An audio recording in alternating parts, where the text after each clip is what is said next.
will, of course, prioritize the questions over here on Zoom. So do get those questions into the chat, if you will, for the dream team this evening. YouTube is a little slow to start, but that's because it's very cold here in Portugal tonight. It really is, isn't it? A little bit chilly. Let's go to the capital and talk to Gilda this evening at the headquarters of EI, or at home tonight, Gilda? No, I'm at home. Thank goodness for that. I'm glad to hear that. How are you? Any updates from the front line of migration to Portugal? Well, this week things were a little bit calmer, because last week it was very crazy. Things were changing every day. So this week everything was a little bit calmer. It was good for us, so that we could catch up with things and catch up with the process, and had some like normal days at the office. You do look so much more relaxed, I have to say, this week. So I'm glad to see that. There were a few bombshells, weren't there, from various directions, basically. So it's been a calmer week. However, we are moving towards the launch, aren't we, in about a month's time. 1st of April will be the APMA, the new form of the CEF department of process. How is that looking? Are you hearing anything from the organisation? Yes, it seems that they are moving already the new establishments, but as for the employees, we don't know anything. Oh, okay. All right. So we have yet to find out how that's all going to work, and fingers crossed for the 1st of April. Anything else you want to share with us before we get into the questions?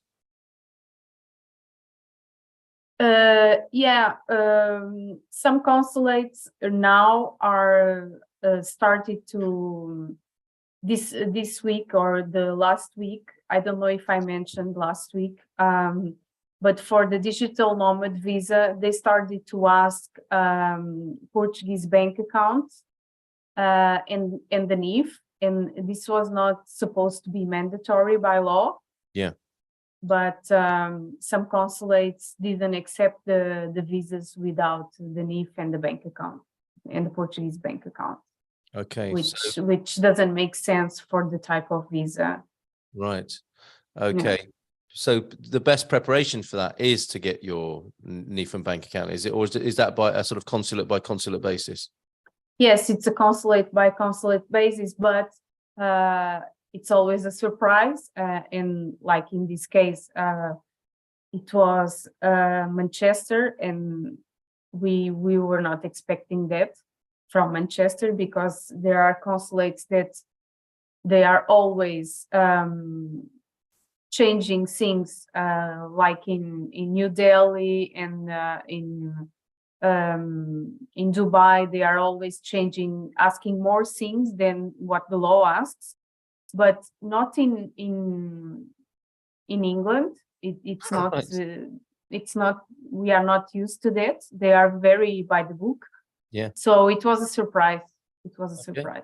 All right, something to be aware of. Thank you, Gilda. We will come back to you. Good evening to Jesus in Mexico. Barack says 50 in Lisbon is not cold. That is comfortable. Nice lightweight jacket. All right. I want to say something to Jesus, because I saw his email. Right. He went to Geral, but I couldn't write him straight away. And I think that Christina wrote back to him. And I'm glad to see that now he's here. He's part of our team. Oh, excellent. Nice personal service there. Jesus, good evening to you, and to Derek in Glasgow as well, who says hi, Gilda, to you as well. Hi, Derek. Yeah, before we move on, guess who just got approved? Says James in Estero. Congratulations, James. That's great news. Thank you for sharing that. Yeah. Yeah. Any other milestones or celebrations, of course, do share them with us in the chat here on Zoom or over on YouTube. Let's go let's stay in Lisbon, where Serenity are headquartered, and Dr. Michael Averbuk. How are you? What's new at Serenity, Michael? All good. Expanding a little bit services, listening to our clients. Glad to hear it. Yeah, well, let's hear it. The idea is very, very simple, actually. Serenity is handling, hundreds of cases per month, ongoing. And what we heard from our clients is that even if we refer them to private hospitals, private clinics, and they're using their insurance or paying out of pocket, you name it, they always encounter this small obstacle and less of a favorite experience in terms of going through the reception, standing in line, waiting, etc., etc. Many people just come back and say, "Well, the idea of a private hospital is not that." I say, guys, this is the private hospitals in Portugal. It's different than what you're used to, but it is what it is. And then many of them came and said, you know, just find us a warm, family-like clinic that would know us, that would that when we call, they know us by name, they know us by medications. We don't need to go through all of that paperwork, press a button, take a paper with a number, yes, listen to the glings, etc., etc. And we said, you know what, we can do it ourselves. So what we started doing is actually opening a primary care service inside Serenity with the client's own case manager, with blood tests on the premises, everything under the same roof, and with a different set of mind. I mean, you ain't gonna wait for a doctor. The doctor will be waiting for you. Maybe that's the slogan that would go with it. We're waiting for you. And that's the major news. On top of that, again, people, specifically people coming from the States, where can I find an integrative medicine physician? Yes, so that's the other part of the news in Serenity. We're starting providing this service as well, under the same roof again. Integrative approach to well-being, anti-aging, hormone modulation. All of this line of services is now available through your own and dedicated case managers. That's fantastic. And this is proactive health management, isn't it? So rather than waiting for an emergency, this is ongoing proactive care, which is a great development. This is absolutely more on the preventative side. Yeah. More of a personalized approach, less of being another number, even if you're in a private hospital. And I have to admit that it makes all the sense in the world. Let's see where it takes us. Brilliant. Thanks for the update, Michael. Question for you while we're with you from Alison and Michael. Just curious, for average cost of procedures, sorry, I've just lost the question because there's loads more coming in. Average cost of procedures such as a hip replacement or knee, to compare and to decide best annual coverage limits for our health insurance policy choice. Good question. We're currently fine, just wondering. Great new line of services. So some good feedback already from what you've said. Thank you. What have you got average cost then when it comes to figuring out what the coverage limits are in the insurance? Yeah, so one needs to remember several basic things when, and this is a major question of choosing the coverages, the capitals in your private insurance. Mm-hmm. Please, folks, remember, everything that is very complex and hence very expensive will normally be better treated in a public hospital, meaning zero costs. And yet, you would very much like to have the possibility to perform procedures, total hip, total knee, that are classical elective procedures for a private hospital. You really want to do it privately and stay after the surgery in a private room. Much better. Costs, total knee, total hip in Portugal, in good places, 25 to 35,000 euros. When choosing a coverage, hence, please choose a coverage that is twice this price, meaning that a coverage of inpatient starting with 70, 75, 100, 150,000 euros is more than enough. The thing is, and here's the advice. The thing and the major difference when choosing the coverages of insurances in Portugal are in the outpatient coverage. This is where the insurances differ, and this influences quite immensely on the premiums. And don't go under 2,500 for the outpatient. This is actually where the money is. This is where you're going to spend the money, and this is where the insurance is going to pay the money. This is the major difference. Look at the outpatient. Don't go below 2,500 unless there's a budget issue, etc., etc. And no real need to go above 4,000. Okay, it's going to be very hard to surpass 4,000 euros in a normal year of usage, so-called. Okay. All the rest, just, I mean, give us a call. This is part of what we do for a living is really sit with each and every one of our members and analyze what are the needs, what are the expectations, what is available, what makes sense. Just give us a call again, and then we will direct you to whatever insurance would answer your needs, expectations, and budget. You will choose, and we work with everyone. We're absolutely okay with every and any insurance that you might choose. Excellent. Thank you, Michael, for that. Dr. Michael, your question, Alison and Michael, please look in the Expats Portugal Business Directory. That's where you'll find Serenity and everybody else here. So let's move on. Talking of everybody else here on the Dream Team tonight, let's go to SpartanFX.co.uk. In the UK, it's Ben Amrani. How are you, Ben? Oh, still muted, I think. Let's get you unmuted. There we go. I think we can hear you now. Good evening to you. How are you? I'm very good. Yourself? Not too bad at all. I talk about it being cold here. I've been told off already with a 50 degrees Fahrenheit here in Portugal. A little bit chillier in the UK? Yeah, a little bit chillier. We get used to it, though. Grey, miserable, no sun. We're used to it, though. We've only got another 3-4 months. That's the spirit. Then we'll get some sun here. But no, it's all good. We get the odd day here and there. All right. And chilly, ill winds blowing from the US markets. Can we have a bit of an update?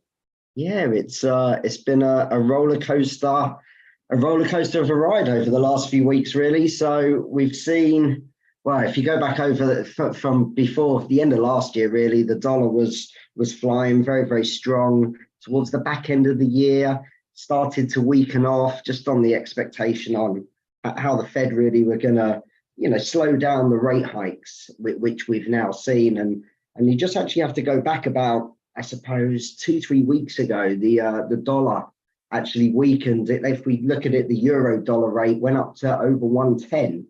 So you're kind of talking like levels where it was just after the war kind of broke out. So roughly like a year ago. And then the dollar slowly started to fight back over the last couple of weeks. As of today, it's been around the 106 level. So again, very attractive in terms of buying. I've had a lot of clients go, well, will it get back to parity? Will it go below it? Very difficult to call. But historically, the current rates are still very, very good. Really, really attractive. We've had lots of clients, as we've seen that 2-3% increase again, basically buying the euros that they require.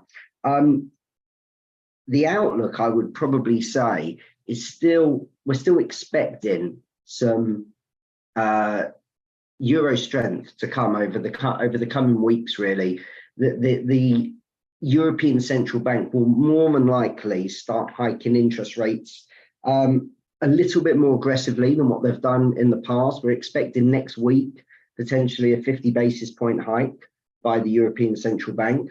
The Fed are now expected to slow it down to continue hiking interest rates, but probably at 0.25% at a time. So slower now than the ECB. So we expect, in theory, for the euro to maybe just slowly go on a small trend of strengthening. But the thing at the moment with America is, if you go back over the last few weeks, most market participants probably thought come the end of this year, the Fed would start to, maybe even look at cutting interest rates after the hikes. Now that it's probably not expected to happen well into next year, because the data in America is just going from strength to strength. It's just unbelievable, really. So like the employment, it's looking like a recession is never going to come at the moment, but I think there will probably be a point where the tides just, turn slightly, change.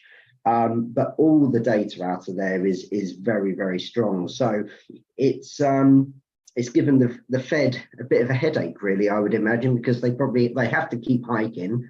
They probably don't want to do it too fast now because they've already been doing it by their 75 basis points, 50 basis points. So we're probably expecting now slower paces of hikes. And it's debatable as to how high it will go, 5%, 5.5%, 6%, no one knows. But how long will it stay there? And every bit of good news for the economy is great, but it's bad for companies. You often find as the data comes out well, like really strong, the dollar strengthens, but then all the equities and stocks tend to weaken because no companies really want the really high interest rate. So it's good news is kind of bad news out there, if that kind of makes sense for the economy. I get it.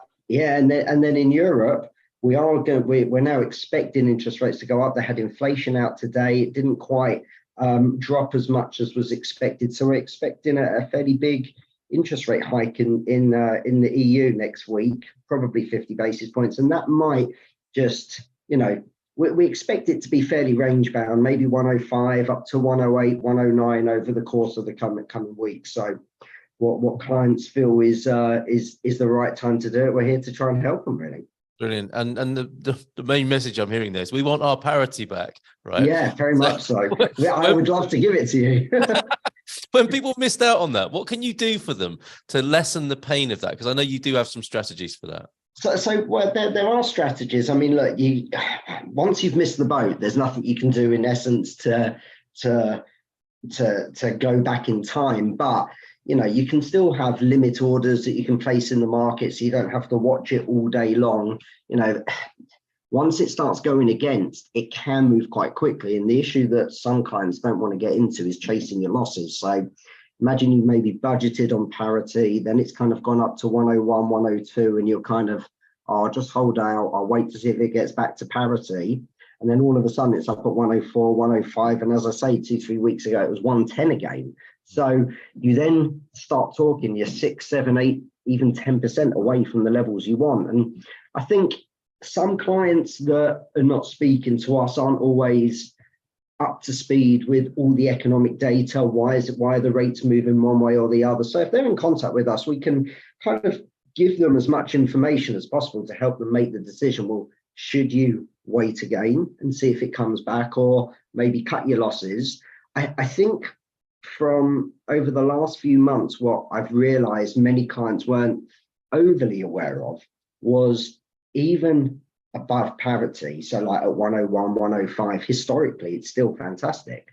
So I think some thought that some of our clients who maybe weren't aware of where the rates have been at over a 10, 20-year period, when they saw it at parity or better, then it goes to 105, go, it's not good, I can't afford to move. But, a lot of people are also aware that actually before the war, you'd have been looking at a rate of 1.15. So if you go back over a year ago, so it's still very good. And I think the biggest advice I could probably give clients is don't get too greedy on it, because sometimes I've seen clients in the past move in 200,000, 300,000, 400,000, hold out for 0.5%, 1% to save them, $2,500, $5,000. And actually, by the time it continues to go against, can cost them 20,000, 30,000. And it's a big difference. Wow. So keep in conversation with you. Open up that free account with Spartan FX at spartanfx.co.uk and mention Expats Portugal, of course. And you'll be with us for the rest of the Dream Team show here tonight. Ben, thank you for that update. Really appreciate it. Let's stay with wealth and money and talk to Willem now. And just briefly, Willem, an interesting thing that you might want to share with people. This is to do with saving for your retirement. And we all know we should do it. Good evening to you, by the way, Willem. We all know we should do it, but we don't always get round to it, do we? So could you give us a little bit of an insight and an advice on saving for retirement? Yeah, thanks. Good evening, everybody. I just think it's there's never a time frame to start saving for a retirement or any other provisions or like a fund that you will need sometime soon. I think the sooner you start, the better, and then the compounded interest that you can look forward to is always valuable. So yeah, if anybody wants to maybe even considering even as some grandparents that wants to put some money away for their grandkids or for themselves, you're more than welcome to talk to us. Okay, and it can be a bit of a vicious cycle, can't it? It's like I want to put some away, but I haven't got much to put away, so that won't amount to anything. So I won't put anything away. And it's in exactly the same way. It's never too early to start saving. It's never too early to have a chat with you, presumably. It is true, and you can always start with as little as possible. If you get into that motion and you get into that responsibility to start saving a recurring income on the long term, it's always valuable at the end of the day. Get started. Same with Spartan, really. Start those conversations early and keep in communication. And you can reach out to Willem, as you can see with the details on the screen. Thank you for being here tonight, Willem. Let's go back to the Queen of the Visas. We do have visa questions for you tonight, Gilda. Marjorie over on YouTube. Hello. Word in the States is that moving to Portugal has gotten much more expensive to find long-term rentals of 3 months. Well, there are two parts to that, aren't there? It's not 3 months anymore, is it, Gilda? And it has got a little bit more expensive, but we do have strategies. Yes, it has gone more expensive. People now are looking a little bit more outside the city centers, and it's always a 1 year rental. 3 months, it's not going to work either for the consulate or for the CEF. It has to be a 1 year rental agreement. And yes, it's more expensive. You can negotiate if you pay 1 year upfront. That's the only thing. But even then, many people are doing it. Although for the Portuguese, it's not that easy to do. So that's why many people are still prefer to rent the houses to the foreigners, because they know that they have this advantage to pay in advance. Yeah. So they make like a discount on the rent. Okay. Interesting. All right. So it's 12 months you're looking at, Marjorie, and thank you for your question on YouTube. 12 months, and as you heard there are ways of dealing with how much the prices are going up in Lisbon, in the capital. Less so around other parts of Portugal, of course, Gilda. You can look outside the city of Lisbon, and also you can look further around the country. And if you have your first year base camp, which I think is a strategy you recommend, if you find somewhere good enough for your 12-month lease. Portugal's not that big a country, is it, to have a base camp and you can drive around and find your forever home thereafter. So thank you, Marjorie, for that. Let's stay with bank accounts and with our friends in the Zoom chat here tonight. Jesus is asking, how long does the bank account process take? If you can answer that question publicly for everyone else's benefit as well, that'd be great, Gilda. Yes, as I said, it has been about 6 to 8 weeks. Okay. And with Dwight here saying we tried to open our bank accounts with Novo Banco on our recent trip and had a second level of approval, which could take 2 more months. So we were not able to complete before we left Portugal. Daniel, our friend Daniel Reis, of course, the king, suggested we try to open accounts with Caixa Geral, as they have had some success with them and signed our POA. So that can be done that way, can't it, with Daniel? You can get power of attorney to open up the bank account. And it sounds like your close colleague, Daniel, might have a bit of a hack or a solution on that as well, Gilda. Yes, it has been, I think it's a recent thing, because last time we were with the client together, he didn't talk me with that solution. We were with the Novo Banco together, and we were struggling with the same problem. Okay, all right, but work in progress then. A possibility with Caixa Geral there. So keep going, keep in touch with EI, and I'm sure they'll find a way for you. Mehmet, hi Gilda. Do you have any insight as to what would be wrong with the consulate in Turkey? That's the first I've heard, Gilda. What's happening in Turkey? I don't know. Maybe well, now they told that they are not going to work and they are suspended. because of the earthquake. But before, they didn't have any vacancy, as some other consulates. And what they said is because they didn't have enough people working there. Okay, all right. So I don't know if that's the case for Turkey. Maybe it is, Okay. because of all these changes that are happening with SEF not being SEF anymore. There are some movements in the consulates, and we have some consulates that are not operating 100%. Okay, well, we keep our fingers crossed with you, Mehmet. Sorry, were you going to add something there, Gilda? No, so that may be the problem. But we now have many other projects from Turkey, and it's been for us a nightmare trying to figure out and work with the consulate. So, but you are not alone with this. You have other people that are waiting as you. So we are pushing and try to know what is going on and how can we do it. And right. One of the things that we are going to suggest is that if they don't have anyone there, is if you can try to apply in another consulate nearby. Okay, a different country or different or Yes, in a different country, maybe in Greece. So that's a possibility as well, obviously, with the No, that's a suggestion that we are going to make. Oh, okay, all right, okay, because of the heartbreaking, horrific situation in Turkey, that would be a workaround. That could be a possibility. Yes, because we are facing the same problem in Nigeria. Oh, okay. They don't have people, and we are suggesting for people to go and apply somewhere else. Okay, and you're suggesting that to the government of Portugal as well as the front end clients, or both? No, to the government of Portugal. Oh, okay, excellent. So a possibility there, Mehmet. I mean, I do feel your frustration and pain and challenge with this. And you're saying thank you. Yes, you need to apply from your home country.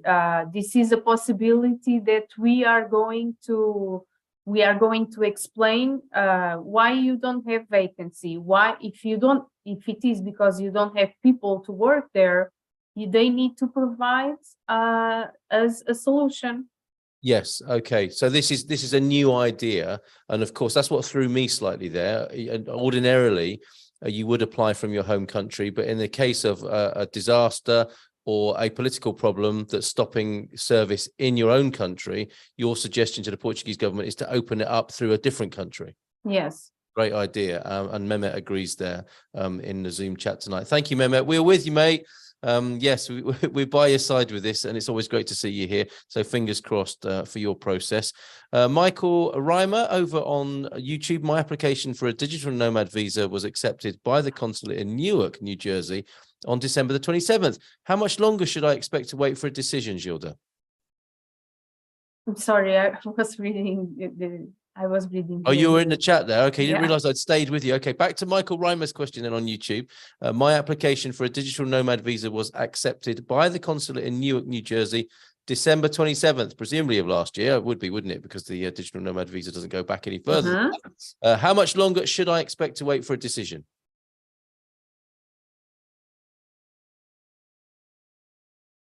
December 27th. It should have been February 27th. Right. So we're a few days over now. Yeah.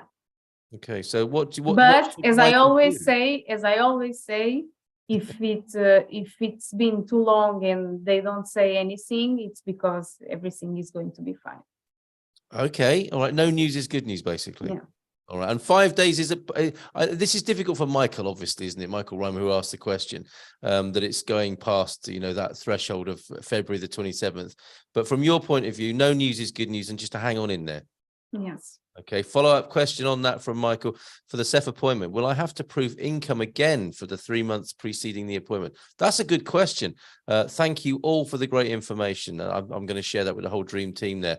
So do you have to take new income proof for the 3 months that have just gone when you go for your appointment? That's a very good question. It is, isn't it? Because first, the law doesn't clarify that. Second, we don't have yet any experience of a digital nomad that went to CEF. Okay, all right. Because those that were approved didn't have time to go to CEF. Yes. Okay. Yet.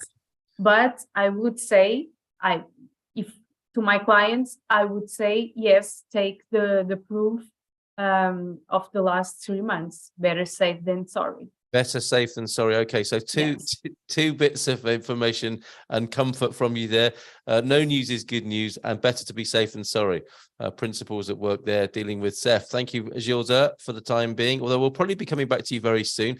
Just to remind everybody that we have the dream team here tonight of Dr. Michael Averbuk from Serenity, a medical concierge service with lots of new features that he was just talking about at the top of the hour. If you've only just joined us, rewatch the beginning to hear Michael's introduction to some new services that are based on client requests, really.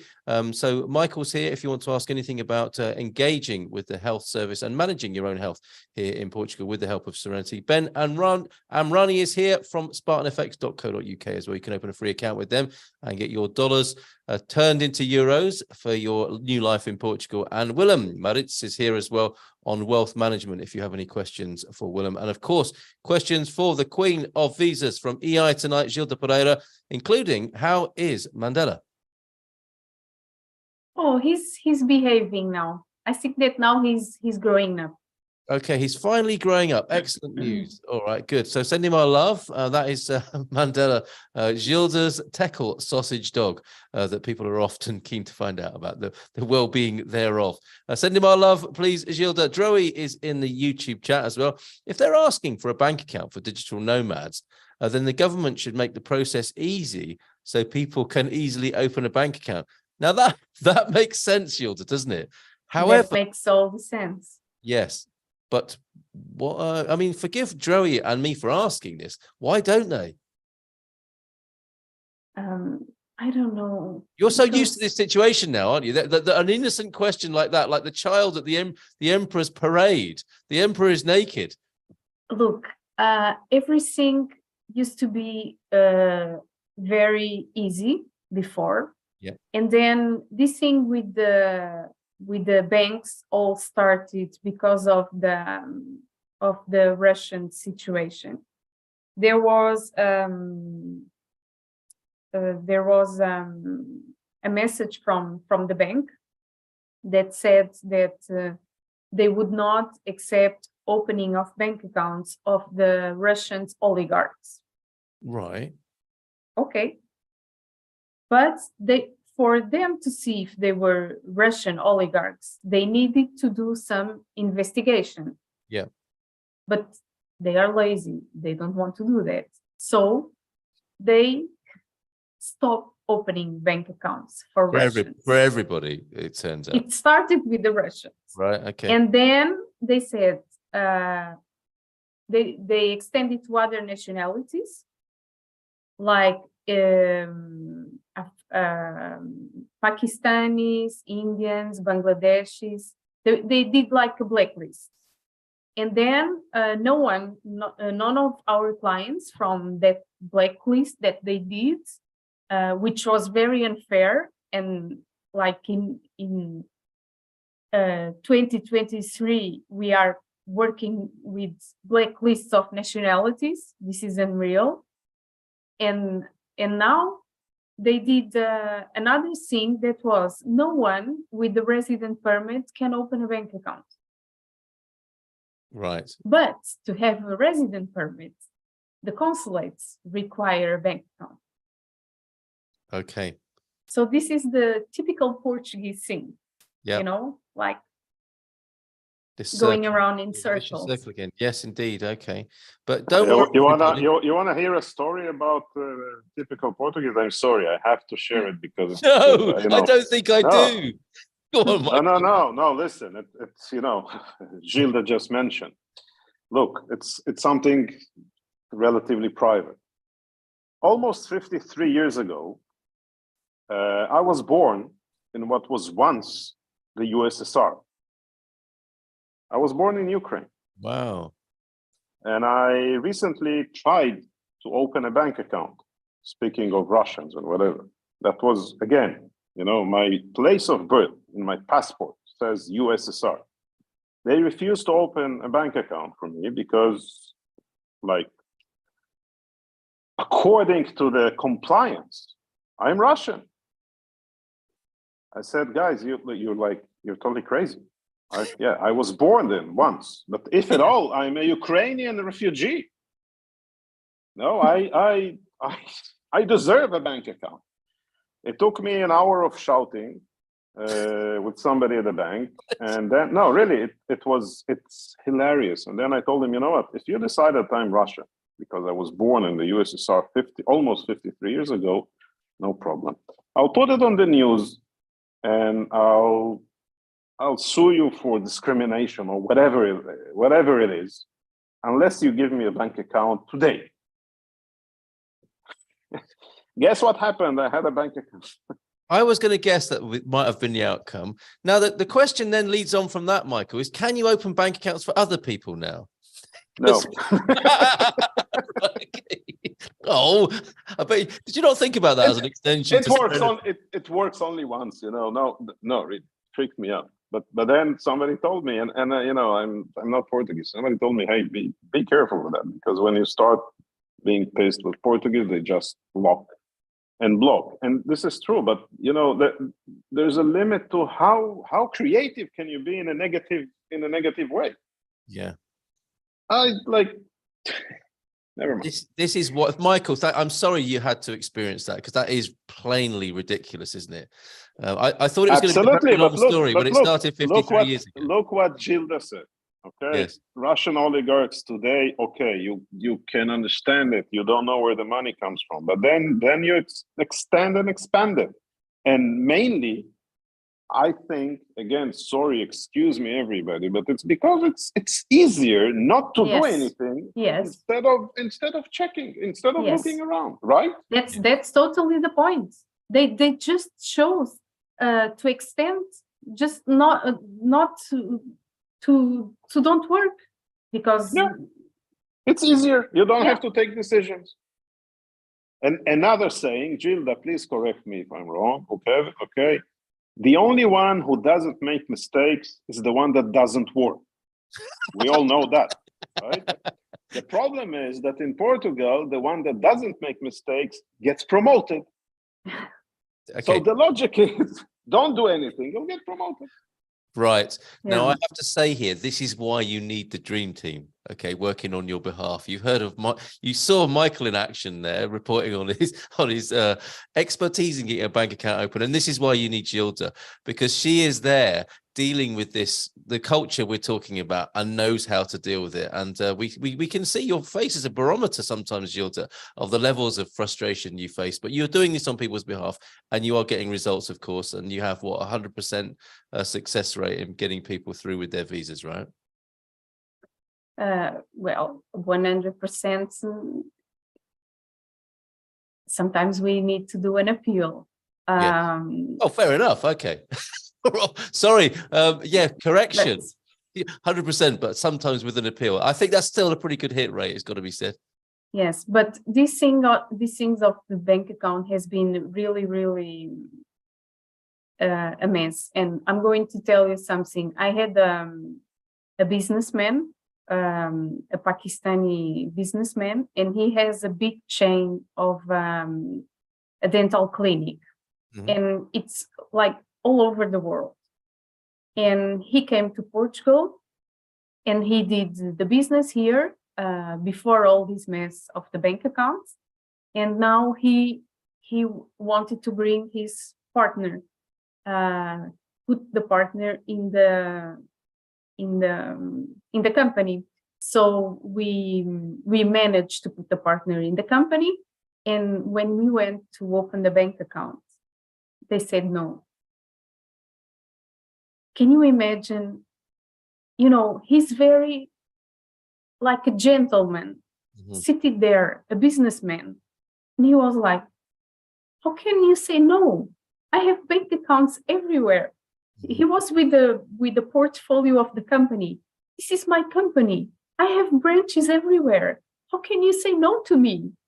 And he was like, I don't want to be in this country anymore. What a shame. What a shame. Yes, because he said, I felt that people were very rude to me. Yes. Well, I feel a pressure building up that will overcome this ridiculous situation. And you're quite right there, Barak. How dare I use logic in this situation? And it is a bureaucratic situation that you and others are chipping away against, Gilda, right? We have the new CEF coming up. We have quite a dynamic situation, of course, with the My Habitation situation, dealing with the housing crisis. So I think within that dynamic political atmosphere and the change, hopefully, to the bureaucracy of CEF, there will be an opening in which this can be, well, dealt with and create a much more positive picture for the future. Yes, but I mean, what is the country? We are not a rich country, and our economy depends on tourism and on migration, and our economy grew a lot on the past years because of migration and because of the foreign investment. And now they shut down the foreign investment. They don't want money from foreigners in the bank accounts. So what do they want? They want to go back. I can tell you what people want from YouTube and in the chat here. They want Michael to come and work at EI, I think, and use some of that he used in a bank the other day to get in the visa processes as well. Thank you for that comment, Kiran over there. Michael, get me a D7, please, is the comment there. All right. Well, thank you for that insight. We will keep plugging away and representing to the government here. Gilda, I know it's a tough job, but I did mention your incredible success rate, and there you are, you and your team plugging away up against that and working on behalf of your clients. And I've got more questions for you, by the way. Lorraine, I'm waiting on Novo as well. It's been a month. I think all the people trying to get a golden visa are making it even slower. So, of course, there is that complication. But I am seeing some positive feedback, I think, via Daniel. So I think there is some light at the end of the tunnel with the bank account situation. Tom Smith, what is the best time of the just one thing. These people that are working with Daniel and with the properties and seeing, they need to do the visa process with me. Yes, okay? Of course. That goes without saying, Gilda. Okay, so the bank process with Daniel Kaiser-Geral and, of course, hand in hand with EI. Don't forget that, folks. Otherwise, I'll be in a lot of trouble. Okay, what is the best time of year? You and Daniel, of course. Yes, we're afraid, very afraid. Tom Smith, what is the best time of the year to look for a place in the Lisbon area? Are there different times of the year when there is more inventory, motivated rentees and lower rents? That's a good question, Tom, who, by the way, is T-minus 9 years and 364 days until I can retire. Things will be quite different, I would have said, in Lisbon in 10 years' time. However, are there seasonal moments or little openings within the year when it's better? Yes, I would say from October to December. October to December. Great question. And a lovely little insight there from Gilda from EI tonight. Alex Scott Benoit, a question regarding a Portuguese citizenship application. In case I never paid social taxes in Portugal, can it be a problem? Now, I don't know if by that you mean social security or taxes, but let's assume either or there, Gilda. Is it a problem becoming a Portuguese national if you haven't paid into the tax system? And could that even be possible? How would anyone escape that anyway? Yeah, if you are a resident in Portugal, it's going to be difficult not paying taxes in Portugal. Right. But if it happens not to pay, because there is any treaty between Portugal and your home country, and if you choose not to pay social security in Portugal, yes, it is possible to become a Portuguese citizen. There you go, Alex. That won't go against you. That is not a requirement. Okay, have the excellent. citizenship. Good to know. That'll be good news to Alex, I'm sure. Thank you for being here and asking the question of the dream team tonight. Gilda in particular, another one for you, Gilda from Jesus. How long does it take on average to qualify for a D7 visa and be able to deliver to the embassy in Mexico? That's all of the bits, the NIF, the bank account, rental contract, travel insurance, etc., and application form and criminal review. Likely time then for somebody going through Mexico? I would say with bank accounts now, I would say like 4 months of preparation and another 3 months waiting for the visa. Okay. So like 7-8 months. 7-8 months. Okay. Thank you very much, Gilda. We plan to hire Serenity, Dwight is saying, based on the prior webinar. But what is new? Because of my teaser earlier on, this is feedback you've had from your clients, right? We've got proactive, preventative healthcare as part of what you're doing, Michael, right? And a little bit more hand-holding. What was the phrase? Why wait to see a doctor? The doctor should be waiting for you. That's what you're dealing with, isn't it? Yeah, the idea is very, very simple. Like, come and have the doctor waiting for you instead of going and waiting for the doctor, even if you go to a private hospital. For the time being, we can really, offer the service only in Lisbon, but wait a bit. Yeah. Yep. Okay. All right. Thank you for that, Michael. And thank you, Dwight, as well, for that feedback there. Look at this business net. This is a great place to be on a Thursday night. There's business deals and networking going on as well. But Michael, I have a business idea, and I think it could be beneficial for Serenity. Michael's already all over that. Talk to me. And with the phone number there, that's fantastic. Gilda, we are coming in September, says Barack. When should we try to apply for a bank account? Yes, we already have the NIF number, thanks to you. So right away, okay, there's no reason. Same with Willem's advice and same with Ben's advice. It's never too soon to have these conversations. They should be opening their bank account now if possible, right, Gilda? Well, I think that if they are coming in September, in September, it's a long time. No, we should try trying to open the bank account now. Okay. All right. I think it's just frightening people, the bank account thing. Yeah, because we should try open now, and if something goes wrong, then we open in September when you are here. Yes. Okay. We will do the Michael Street. Okay. All right.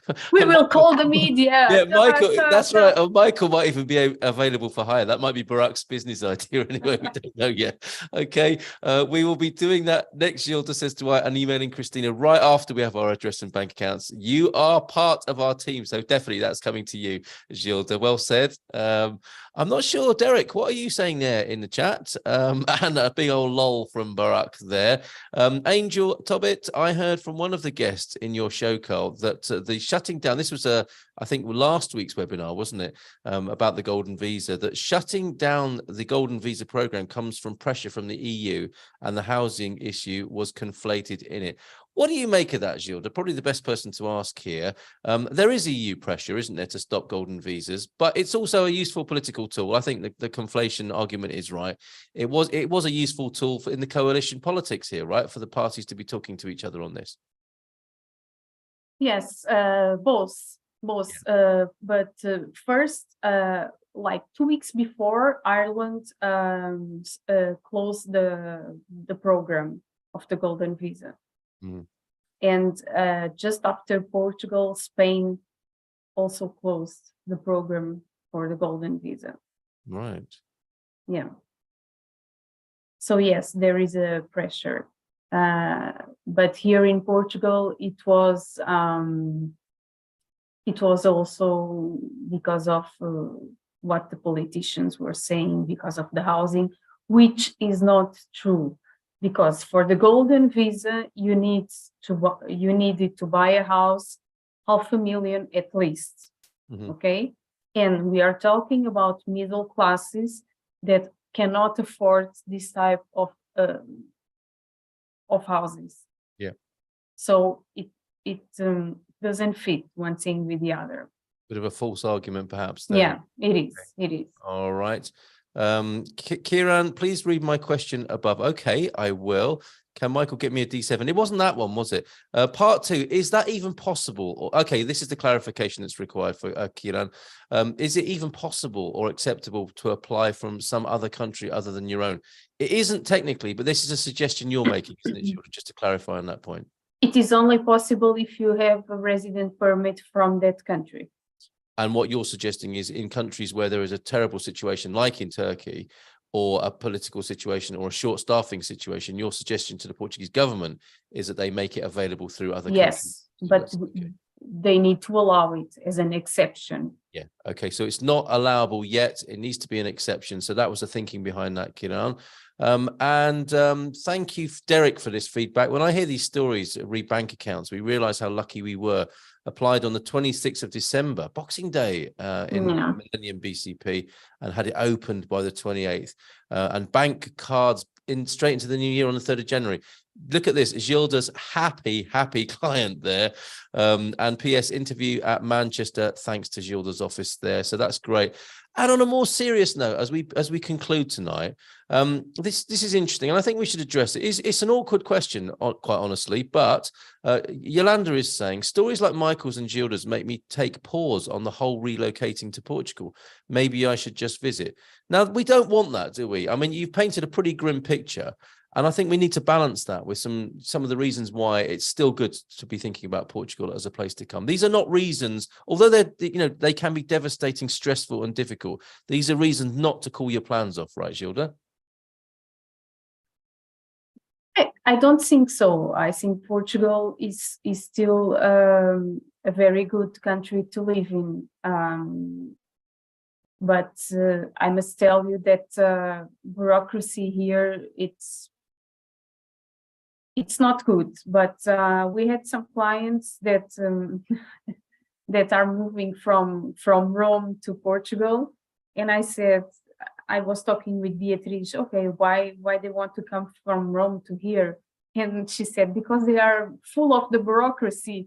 And I say, but do they know that how bureaucracy is in Portugal? Yes, they know, but they say that it's worse over there. Well, there you go, Gilda. Yeah, it could be worse, couldn't it? It could be worse. All right. So please, I mean, it's certainly worth visiting, but don't limit to just a visit. If you've got a serious plan to move to Portugal, don't let these difficulties put you off. They are overcome, and we've got people in our community here who have proved that, as Derek has tonight. Would you agree, Michael? Despite your terrible experience that you spoke about there, still a great place, still a great country to come to, right? Look, at the end of the day, those difficulties and constraints are it will take another month, another 2. You have to push back a little bit. Sometimes we spoke about it several times already with some of the Portuguese bureaucracy and whatever. You don't necessarily have to accept everything. You can push back very politely, and it will come true.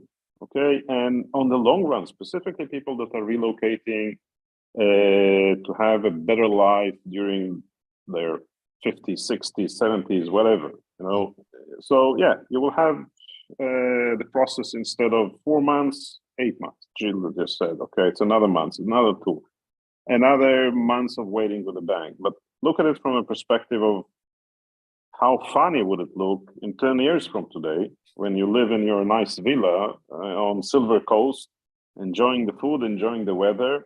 You will forget it. Well said. So yeah, on the long run, it's, it is what it is. It's not easy. It's a stressful situation. It's a stressful time. But hey, another month on a scale of 10 years is nothing. It's a joke. Yeah, well said. And we are sorry to hear of your experience. That was an awful thing to happen. But in the long run, in the big picture, well worth doing and still worth doing here. Would you agree, Willem, as well? I mean, it was somebody with wealth management experience, still a great country to retire to, right? Yes, I think there's lots of benefits. If you look at the D7, the non-habitual residency, even although Golden Visa is phasing out, I think there's so many people that comes here for different reasons. Out of my history, myself that invested in the Golden Visa back in 2015, we all had some hurdles to get across. but the rewards was amazing. The rewards is unbelievable. Yeah, thank you for that, Willem. That's great to hear of your route there and your validation of being here in Portugal. And James, the dream team helps make it all worth it. Thank you very much. Absolutely agree, says Heather as well. Gilda, I think you wanted to add something. Yes, I wanted to tell something. I don't know if you remember when we did the show in the mornings, Monday mornings. There was this Indian man that was called Alok. Oh, yes. You remember? Do. So he was there all the time asking, do you have any news from the embassy? Any news from the embassy? And it was, you know, I knew that every Monday he was going to be there. And then we stopped doing the program and moved it to the night. And because of the time zone, he didn't watch the program. Oh, So right. it was about 1 year and a half, but he watched it every Monday. And then the visa, he said to me, I met him last week. He came to the office and he and his wife said, Gilda, we never thought that the visa was going to be approved. Every Wow. Monday we were watching the show to see if any Indian visa came out. Every Monday. Sometimes we had hope, sometimes we hadn't. And then 1 week you said, we got one visa from India that was approved. And then we had hope. And then after 1 month, our visa was approved. We couldn't believe it. It was the best days of our life. And Oh, then wonderful. yes, and then they come and they chose and they went to live in Aveiro. And they come and meet me. They wanted to take pictures with me. And it was a 2 years process, you know, in between getting everything and making an appointment in that consulate, which is very hard, and getting everything approved. It was a 2 years process. Can you imagine being 2 years and 1 year and a half watching the show every Monday? Yes. And it was amazing meeting What a them. lovely outcome. What a lovely outcome. Thank you for sharing that, Gilda. What were we thinking though, talking about visas first thing on a Monday morning? This is much better this time of the evening, isn't it? Where we don't have to drink 6 coffees to get going or anything like that, because we've already done that earlier on in the day. Thank you for sharing that, Gilda. That's fantastic. We're coming up to 10 o'clock. So if you could be brief, Dream Team, whose praises have been sung here tonight. The Dream Team helps make it all worth it. And absolutely agree, says Heather. If I could just have a quick roundup from each of you. We'll come to you last, Gilda, to finish the show and the webinar, the Dream Team session tonight. But let's start with you, Ben, if we may. Quick word from you and finish off tonight. And unmuted, preferably. There we go. There we go. Right. Hi, all. I was actually going to say something very similar to what was said just a minute ago with regards to, I say it to a lot of clients with the exchange rates as well.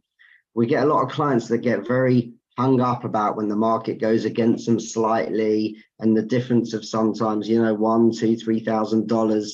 And I actually say something very similar, whereas in 10 years' time, when you're sitting on the beach, you're in a restaurant, you're not going to remember the difference of that 1, 2, 3,000, what you paid for the house or what exchange rate you got. It becomes a thing of the past and very irrelevant. And then you just get on with your life and enjoy everything. So, you know, on our side, we'd be delighted to help anyone who needs help, just moving their funds. You know, we try and make it as straightforward, easy as possible for you. So you're welcome to get in contact anytime and we'd be delighted to help. Fantastic, Ben. Brilliant final words from you tonight. Thanks so much for being here. SpartanFX.co.uk. Superb. And I'd love to Sarah, of course. Willem, what would you say? Again, you know, don't leave things too late. Get in touch. Any other words of wisdom as someone who's come through this process and enjoying your life in Portugal? Yeah, I just think if anybody have any inquiry about any of its financial investments or legacies all over the world, globally, we can help and assist. If I don't know the answer, I'll go find it, and we will build a trustworthy relationship from there. Thank you and good evening. Thank you very much, Willem. To you, Michael, at Serenity, Dr. Michael. Two things. If you're on the way, I'll just say what I'm saying every time. Just plan ahead. Talk to us as for any query, doubt, whatever you might have with your integration, your medical integration, healthcare integration in Portugal. Yep. When you are already here, specifically if you're in Lisbon and these are the news, don't wait up for the doctor. We have a doctor waiting for you. Very good. Was that both things there, or have you got another one? That's it. That's it. Fantastic. Great to see you tonight, Michael. Love to the team at Serenity. Thank you very much for being here. And finally, Queen of the Visas, let's come to you. Sorry to keep you tonight, by the way. Oh, I'm fine. I think that I already said everything that I wanted to say today. Okay, all right. Well, love to the office and to Mandela, of course, and thank you so much for being here. We'll be here again next week, of course. The Dream Team, who makes it happen for you tonight. What a show it's been! What a stream! The Dream Team. Yeah. Carl, can I just jump in? Of course. And thank our Dream Team, Gilda, Michael, Ben, and Wilhelm. Wilhelm is the newest member to our Dream Team, and we will be hosting Wilhelm on a specific webinar later on. That's still to come. Gilda, I love that story about that family coming here. I'm feeling emotional that we've all, especially you, but all of us have had a part to play in getting that family to Portugal, and hopefully, you know, peace and happiness for them for the rest of their lives. That's lovely. Thank you for sharing that. Oh, yes, and yeah. Move on. Yeah, and then I'll. You're getting emotional as well, right? Me too. Yeah. Okay. Change the subject. Next Saturday at 9 p.m. Lisbon time, we have a social chaired by the lovely Connie and her junior trainee assistant Hank on the IT. All are welcome to that. A bit more relaxed, a bit of fun, and also sharing information and knowledge about Portugal. Then next Thursday at 7:30 Lisbon time, we have Peter Van Noonen, a property expert, and he'll be on talking about the pitfalls of buying property in Portugal and giving some advice on that. And of course, then followed by the highlight of the week, the Dream Team will be back here at 9 p.m. on Thursday, Lisbon time. Thank you, members, for all your contributions. Thank you all. Thank you, Carl. And we'll see you in Portugal. Fantastic. Gilles, did you say you wanted to say something else there? No, it was very emotional. You did, and then you didn't, right? No. Right. It's just going to be there, hanging in the ether on the internet. Gilles and I are welling up a little bit about those lovely people. We better stop there unless there'll be some full-blown tears on the. We don't want to end like that on the webinar tonight. But fantastic story. Well said, Jerry. We'll leave it there for tonight, and we'll see you soon. Bye for now.